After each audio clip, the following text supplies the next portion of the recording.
Assalamualaikum warahmatullahi wabarakatuh. Waalaikumsalam warahmatullahi wabarakatuh. Selamat pagi anak-anak. Pagi, Ibu. Bagaimana kabar kalian hari ini? Alhamdulillah. Alhamdulillah.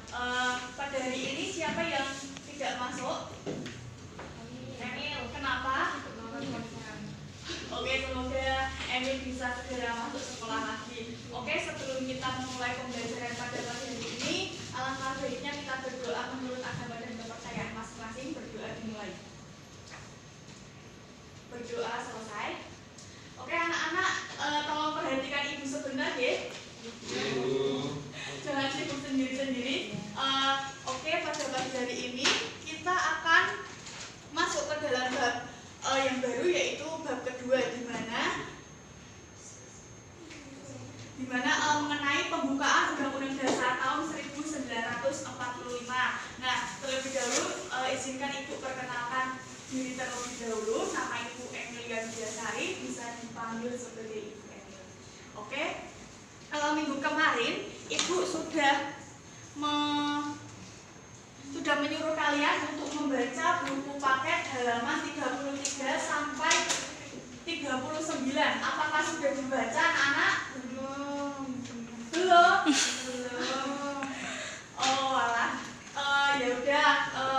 Kemarin kan minggu lalu juga kita sudah membahas materi mengenai dinamika Pancasila sebagai ideologi dan pandangan hidup bangsa. Nah, sekarang kita akan melanjutkan ke pembukaan Undang-Undang Dasar tahun 1945. Nah, Ibu akan membacakan tujuan pembelajarannya terlebih dahulu. Nah, tujuan pembelajarannya yaitu menganalisis makna alamiah pembukaan Undang-Undang Dasar. Yang kedua, menguraikan pokok pikiran pembukaan Undang-Undang Dasar.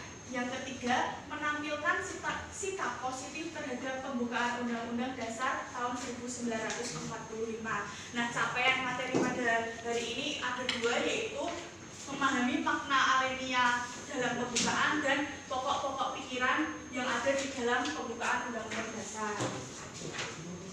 Selanjutnya, sebelum menginjak ke materi, kita terlebih dahulu menyaksikan video.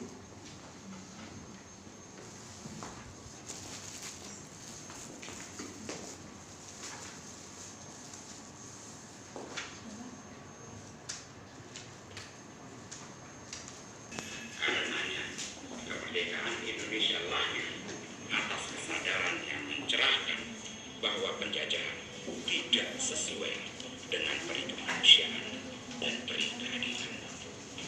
Oleh sebab itu, penjajahan di atas dunia harus dihapuskan. Tak mengherankan bahwa kemerdekaan Indonesia kemudian diikuti kemerdekaan negara-negara Asia lainnya. Kemerdekaan Indonesia membawa semangat zaman.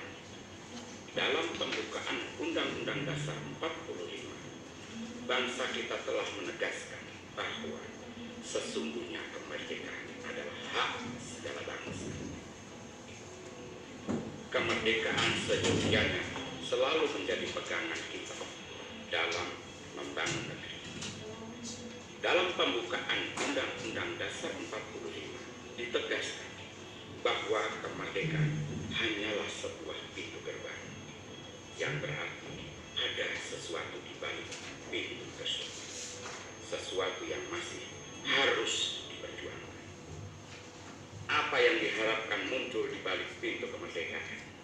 Yang diharapkan adalah negara Indonesia yang merdeka, bersatu, berdaulat, adil, dan makmur. Setelah merdeka, kita pertama-tama harus bersatu, terlepas dari segala perbedaan yang kita miliki. Hanya dengan bersatu, kita bisa mencapai tujuan utama dari kemerdekaan. Lalu, dengan modal bersatu itu, kita kemudian harus berdaulat.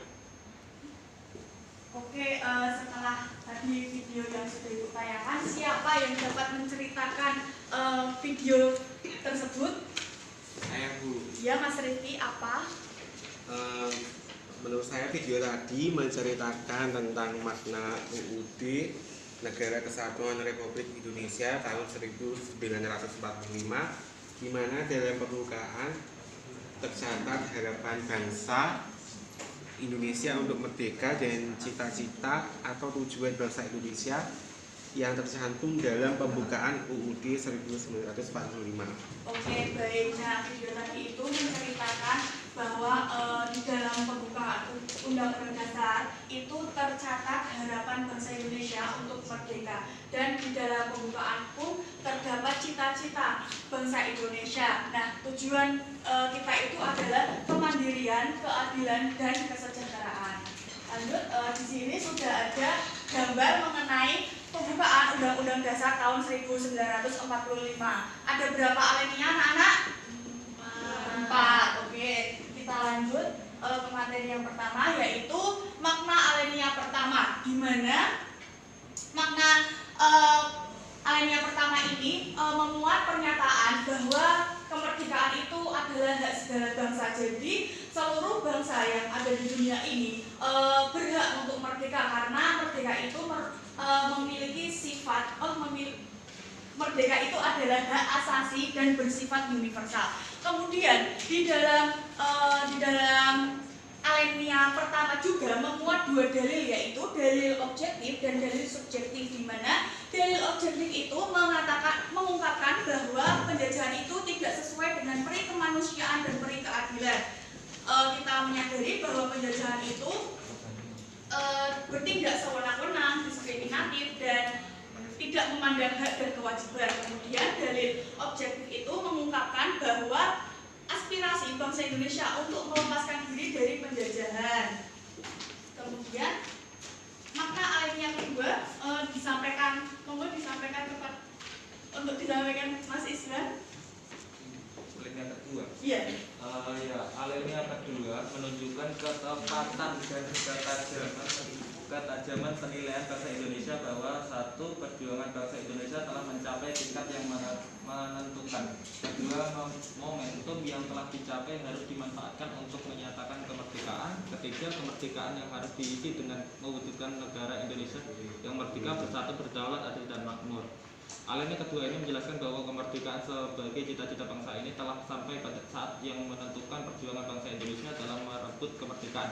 Hal ini berarti timbulnya kesadaran bahwa kemerdekaan dan keadaan sekarang tidak dapat dipisahkan dari keadaan sebelumnya. Sudah, Bu? Oke, terima kasih Mas Isban. Nah, pada dasarnya alinea kedua ini makna alinea kedua ini yaitu terdapat cita-cita bangsa Indonesia, yaitu mewujudkan negara merdeka, bersatu, berdaulat, adil, dan makmur. Kemudian alinea ketiga, makna alinea ketiga ini menyatakan bahwa kemerdekaan itu tidak semata-mata karena usaha jerih payah para pahlawan saja, namun juga atas berkat rahmat Tuhan yang Maha Kuasa. Nah, pada alinea ketiga ini juga mempertegaskan pengakuan dan kepercayaan bangsa Indonesia terhadap Tuhan yang Maha Esa. Lanjut, makna alinea keempat. Di alinea keempat ini terdapat tujuan nasional, kemudian menjelaskan mengenai bentuk pemerintahan Indonesia, yaitu berbentuk apa, anak-anak? Demokrasi, parlementer, presidensial, berbentuk republik yang berkedaulatan rakyat. Dan pada alinea keempat ini juga terdapat dasar negara, yaitu Pancasila. Oke, selanjutnya materi yang berikutnya itu mengenai pokok pikiran. Yang pertama ada pokok pikiran persatuan, yaitu di mana negara Indonesia melindungi segenap tumpah darah Indonesia. Nah, negara Indonesia ini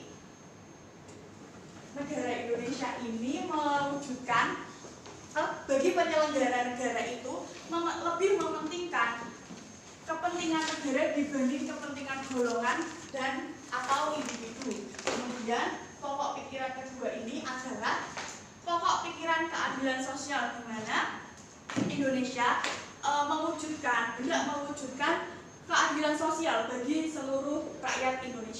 Nah, di mana menyadari bahwa berdasarkan atas kesadaran diri masyarakat jika mempunyai hak dan kewajiban dalam kehidupan bermasyarakat.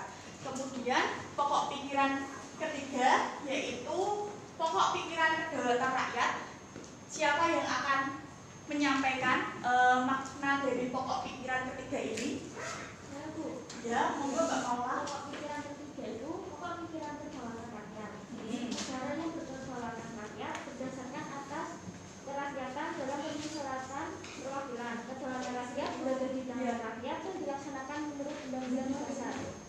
Sudah, Bu. Oke, terima kasih. Nah, yang sekarang pokok pikiran keempat yaitu pokok pikiran ketuhanan. Siapa yang akan menyampaikan? Ayo, Bu. Mbak Meliana, silahkan. Pokok pikiran keempat yaitu pokok pikiran ketuhanan. Negara berdasarkan atas ketuhanan yang Maha Esa menurut dasar kemanusiaan yang adil dan beradab. Pokok pikiran ini mengandung makna bahwa undang-undang dasar harus mengandung isi yang mewajibkan pemerintah dan penyelenggara negara lainnya untuk memelihara demokrasi yang luhur. Oke, selanjutnya Ibu ada permainan.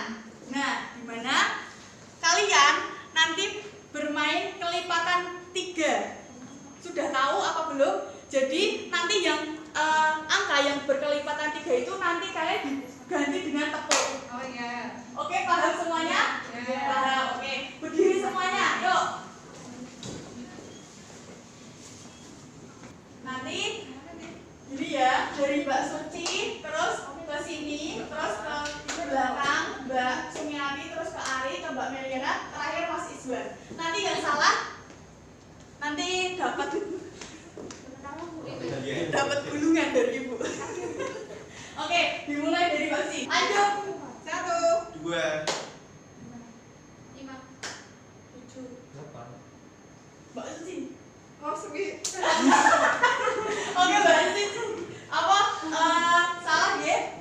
Monggo milih gulungan dari Ibu ini berisikan pertanyaan. Wow. Nanti kalau nggak bisa dapat hukuman. Wow. Bunyi dari alinea ketiga pembukaan Undang-Undang Dasar. Bunyinya atas berkat rahmat Allah yang Maha Kuasa dan dengan didorongkan oleh keinginan luhur supaya berkehidupan kebangsaan yang bebas, maka kerakyatan Indonesia dengan ini menyatakan kemerdekaannya. Oke, terima kasih Mbak Suci. Ya. Ayo, satu kali lagi. Oke, ada Mas Akram berarti pertama ya. Ayo, dimulai dari belakang Mbak Meliana. 1, 2, 3. 1, 2. 4, 5. 6. Mas Akram salah. Mas Akram.